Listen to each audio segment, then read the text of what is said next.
Dan pertanyaan yang kemudian timbul adalah apakah memang menegakkan kebenaran ini tidak bisa dilakukan dengan terang-terangan? Dan bagaimanakah kebenaran itu harusnya disuarakan?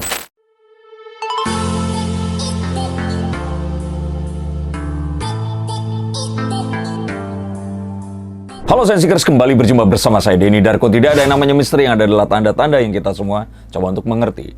Dr. Richard Lee ditahan lagi. Terjadi pada tanggal 27 Desember 2021 semalam, dan ini diketahui dari unggahan istrinya yang menangis meminta tolong kepada Pak Presiden, Pak Jokowi, mengadukan tentang kasus tersebut dan dipersangkakan dengan pasal 30 Junto pasal 46 ayat 1, ayat 2 dan ayat 3 Undang-Undang Nomor 19 tahun 2016 tentang informasi dan transaksi elektronik atau ITE dan atau pasal 221 KUHP. Jadi Dr. Richard Lee ini terancam 8 tahun penjara. Adilkah ini? Saya tidak mau memihak kepada siapa-siapa, tetapi ya kalau ditanya di sini saya memihak kepada keadilan. Tapi kita akan coba lihat menggunakan kartu saya, ini akan seperti apa. Yang pertama, judgment. Orang mengira ini masih berhubungan dengan kasus dengan Kartika Putri. Sehingga Kartika Putri pun ini mendapatkan bulian saat ini terjadi oleh para pendukung Dr. Richard Lee. Yang pada kenyataannya ya iya sih, dia ditangkap bukan karena itu. Tetapi gadgetnya ditahan ya karena kasus yang kemarin ini tadi. Tapi kita tahu bahwa kalau kita berangkat dengan hukum, artinya dia saat ini itu ditahan, ya Kartika Putri nggak punya kuasa untuk menyuruh orang menangkap. Tapi ya ini adalah sebuah kasus yang merupakan rentetan dari kasus yang terjadi saat dianggap atau disangka, belum tersangka ya, diduga melakukan pencemaran nama baik di kasus bersama Kartika Putri ini tadi. Sehingga kalau yang terjadi saat ini orang-orang itu terus kemudian membuli Kartika Putri, ya saya bilang ya tidak pada tempatnya ya. Jadi kalau menurut saya kita fokus kepada Dr. Richard Lee di sini, dan ini adalah satu hal yang kita terus kemudian pertanyakan. Pertanyaannya adalah, ini kalau saya mengutip dari apa yang disampaikan oleh Dr. Richard Lee sebelum akhirnya dia digelandang ke Polda Metro Jaya dari rumahnya di Palembang. Ya, walaupun ini sesuatu yang kalau ITE itu harus Polda Metro Jaya, Pak Polisi, saya kurang jelas. Karena saya dulu pun pernah didatangi rumah saya, dilakukan penggeledahan ini zaman pemilu 2019 kemarin.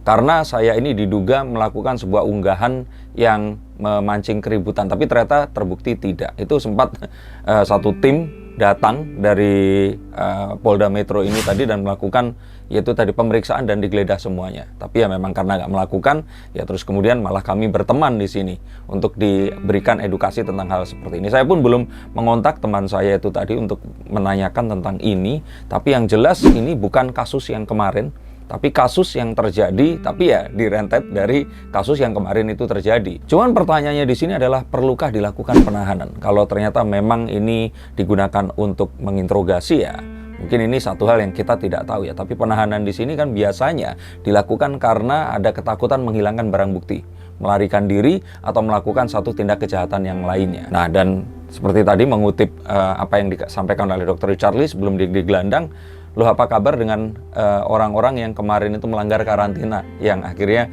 diberikan bebas, dan ya bukan artinya bebas tanpa syarat di sini, tapi masih bisa beraktivitas dengan syarat-syarat tertentu. Nah, keadilan di sini terus kemudian dipertanyakan. Apa yang dilakukan oleh polisi ya memang sesuai dengan prosedur, seperti juga disampaikan oleh juru bicara dari Polda Metro ini, dan semuanya ya memang ini sesuai dengan prosedur. Tetapi saat terus kemudian mendengarkan penjelasan dari Dr. Richard Lee, tentu saja ini harus dibuktikan lagi ya. Saat dia katakan dia melakukan itu tanpa sengaja. Jadi yang disangkakan ini itu adalah dia melakukan sebuah illegal access untuk mengunggah satu konten di Instagram Dr. Richard Lee ini tadi, yang pada kenyataannya dia tidak mengunggah ke Instagram, tapi mengunggahnya ke Facebook.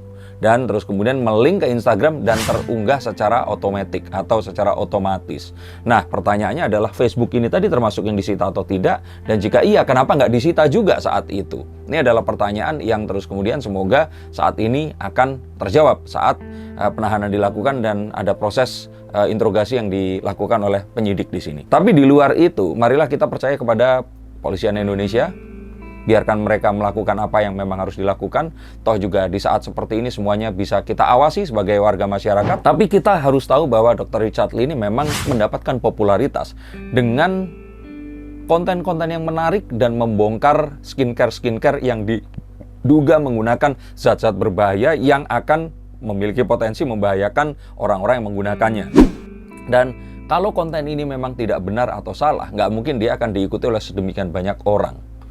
Dan dia dianggap memiliki kredibilitas mengungkapkan hal itu tadi, walaupun di sisi yang lain banyak mungkin saja teman sejawatnya mungkin tidak setuju. Tapi apa yang disampaikan ini rupanya adalah sebuah konten yang cocok di zaman seperti ini, yang memang seperti kemunculan Pak Basuki Cahayapurnama atau Ahok yang muncul di zaman yang tepat, sehingga hal apa yang disampaikan itu tadi menjadi viral, dan dia termasuk seseorang yang berani frontal dan vokal. Nah, kalau menurut kalian ada nggak hubungannya dengan itu? Kalau menurut saya itu ada banget, karena ini semua adalah pedang bermata dua. Kenapa pedang bermata dua? Kita nggak ngomongin tentang skincare deh. Kalian sadar nggak kalau makanan yang kalian makan di luar makanan yang kalian olah di rumah itu sebenarnya makanan yang berbahaya? Loh, kok bisa Bang Darko? Coba kalau kita beli ayam goreng, apakah mereka mengganti minyaknya setiap menggoreng satu ayam? Tentu saja enggak. Sedangkan kita di rumah, kita mungkin sehari bisa ganti minyak goreng berkali-kali. Artinya, lemak jenuh yang ada itu pasti menempel di ayam yang kita makan. Apakah penjualnya memperingatkan kita? Saat kita meminum minuman yang ada di tempat makan, itu biasanya adalah minuman yang diberikan gula dengan kadar yang lebih. Loh, kenapa kok begitu? Ya jelas, kita pengennya jalan-jalan keluar rumah, saat minum sesuatu terasa kurang manis, orang akan tidak suka dan orang akan meminta gula yang lebih lagi. Tapi apakah mereka sadar dengan bahaya gula yang sebanyak itu? Jangankan minuman yang kita minum di tempat makan, minuman-minuman instan dengan gula yang berlebih, apakah ternyata kita juga sadar gula itu tadi akan membahayakan hidup kita atau tidak? Dan itu sudah diberikan sejak kita masih kecil dulu tanpa kita sadari. Nah, ini artinya apa? Artinya memang yang berusaha untuk diedukasi oleh Dr. Richard Lee ini adalah sebuah industri yang mungkin saja sudah lama ada dan melibatkan uang yang banyak sekali. Ada banyak sekali uang, kekuatan, orang-orang yang besar di situ, dan juga jaringan yang, ya kalau saya ngomong mafia mungkin lebih besar daripada itu. Semua yang dijual dan diperjualbelikan itu belum tentu aman, dan kita tahu hal itu tadi. Tapi karena manusia malas membaca ingredients yang ada di dalamnya, mereka nggak mau mendengarkan edukasi, akhirnya mereka mengkonsumsi hal itu terus-menerus. Dan saat mendengar seseorang dengan lantang memberitahukan tentang bahaya hal itu tadi, terus kita kemudian jadi ribut sendiri. Sehingga apa yang disampaikan oleh Dr. Richard Lee ini tidak hanya kepada skincare saja kalau menurut saya. Artinya kita harusnya memiliki kewaspadaan lebih luas lagi terhadap apapun yang kita konsumsi, kita kenakan di tubuh kita, dan kita pakai sehari-hari. Tapi dua hal ini tentu saja cukup untuk menjelaskan bahwa apa yang dilakukan oleh orang-orang seperti Dr. Richard Lee ini seperti menantang sebuah kekuatan besar yang memang sudah lebih established dibandingkan orang-orang ya seperti Dr. Richard Lee atau kita sendiri. Dan otomatis ini menimbulkan rasa tidak suka. Dan kalau muncul rasa tidak suka ini, maka orang-orang seperti Dr. Richard Lee tentu saja pasti akan diincar oleh banyak sekali orang. Saya tidak mau berkomentar kaitannya dengan apa yang terjadi saat ini, tetapi saya boleh bilang di sini kalau apa yang dilakukan oleh Dr. Richard Lee ini benar, tapi caranya mungkin kurang tepat. Kurang tepat karena akhirnya ini kontraproduktif, menyerang dirinya sendiri, dan akhirnya membuat dia tidak bisa melakukan apa yang harusnya dia lakukan dengan niatan tulus pada awalnya itu tadi. Kita masih ingat saat Ahok atau Basuki Cahayapurnama ini kesleo lidah, dan terus kemudian apa yang dikatakannya ini dipergunakan sebagai sebuah senjata untuk memasukkannya ke dalam penjara. Bahkan saat itu terjadi, ya Presiden Jokowi pun tidak akan bisa memberikan intervensi atas kasus yang terjadi karena memang semuanya sesuai dengan undang-undang yang berlaku saat itu. Tapi terus kemudian kita bertanya-tanya, jadi siapakah di sini yang benar? Siapakah yang memang menyuarakan kebenaran? Dan bagaimanakah kebenaran itu harusnya disuarakan? Saya di sini tetap percaya kepada kepolisian negara Republik Indonesia dan semua upayanya untuk menegakkan hukum yang berlaku di Indonesia ini. Dan karena itu saya memohon semua kasus ini tadi harus diusut dengan tuntas. Jika memang yang disangkakan itu benar adanya, maka itu memang harus dibuktikan dan informasinya ini harus tersampaikan kepada masyarakat. Karena saat ini yang muncul adalah sebuah anggapan di masyarakat, terutama oleh pendukung yang Dr. Richard Lee, bahwa saat seseorang menyuarakan kebenaran, tiba-tiba orang ini mengalami kesulitan dalam aktivitasnya itu tadi. Dan jika kita menanyakan ini di Indonesia, sebenarnya ini kasus yang terjadi juga di luar negeri. Orang-orang yang berusaha menyuarakan kebenaran, tapi ternyata dia malah akan dibungkam oleh sesuatu yang tidak dia sadari, dia lakukan, terus kemudian digunakan untuk menyerang dirinya kembali. Dan pertanyaan yang kemudian timbul adalah, apakah memang menegakkan kebenaran ini tidak bisa dilakukan dengan terang-terangan? Ataukah kita harus memiliki rekan yang memiliki satu kekuatan yang sama di sini? Atau memang ya kita berdoa saja kepada Tuhan Yang Maha Esa agar kebenaran yang hakiki ini akan muncul dan terjadi? Apakah salah untuk menyuarakan sebuah fakta, kita berdiri, kemudian menyampaikan hal itu tadi? Dan apakah kita di sini lebih baik mencermati apa yang disampaikan oleh Kartika Putri saat dia menyampaikan kalau kita membuat konten juga wajib mengikuti etika profesi dan wajib mengikuti yang namanya aturan hukum di negara kita. Jadi nggak bisa kalau kita mau menjadi superhero sekalipun. Tapi kalau misalkan kita masih tinggal di Indonesia dan tidak mengikuti aturan negara Indonesia, apakah Dr. Richard Lee di sini berusaha untuk menjadi superhero dengan menyampaikan hal tersebut? Apakah caranya salah? Apakah apa yang dikatakannya ini salah? Nah, coba kalian sampaikan komentar kalian di bawah ini. Dan yang pasti sebenarnya apa yang terjadi pada Dr. Richard Lee ini harapannya menjadi pengingat kepada diri kita. Janganlah kita harus menunggu orang-orang seperti Ahok atau Dr. Richard Lee ini tadi untuk menyuarakan apa yang dianggap benar dan ternyata itu benar kepada diri kita. Tetapi yuk kita sama-sama mengedukasi diri kita sendiri, mencari tentang bahaya dan manfaat dari apapun yang ada di depan kita, yang kita pakai, yang kita alami, kita makan, kita kenakan, dan kita konsumsi ini. Dan pastikan bahwa apapun yang kita lakukan adalah tanggung jawab penuh diri kita terhadap diri kita sendiri. Tapi tentu saja kita tidak boleh diam saat terjadi sebuah ketidakadilan ada di depan mata kita. Harapannya ini tidak terus kemudian membungkam dan menghalangi spirit-spirit seperti Ahok dan Dr. Richard Lee lain yang muncul.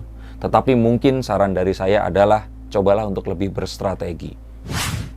Cobalah untuk merencanakan sesuatu dan mungkin bisa melakukan itu dengan cara yang lebih terstruktur dan mungkin lebih tahu bahwa karena kita akan berhadapan dengan kekuatan yang besar, maka kita harus lebih berhati-hati dalam melakukannya. Saya di sini tidak ingin menggiring sebuah opini atau menuduh satu pihak dan sebagainya, tapi yuk kita buka mata. Ini adalah sesuatu yang tidak akan mungkin bisa kita hilangkan dari muka bumi. Dan ingat, tidak hanya skincare itu tadi.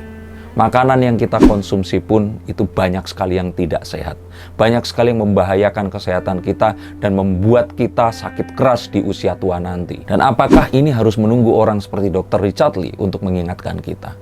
Tapi jika kalian menanyakan akan terjadi apa dengan Dr. Richard Lee, saya pikir 8 tahun ini tidak akan terjadi. Kalau menurut saya, dia akan terhindar dari hal ini.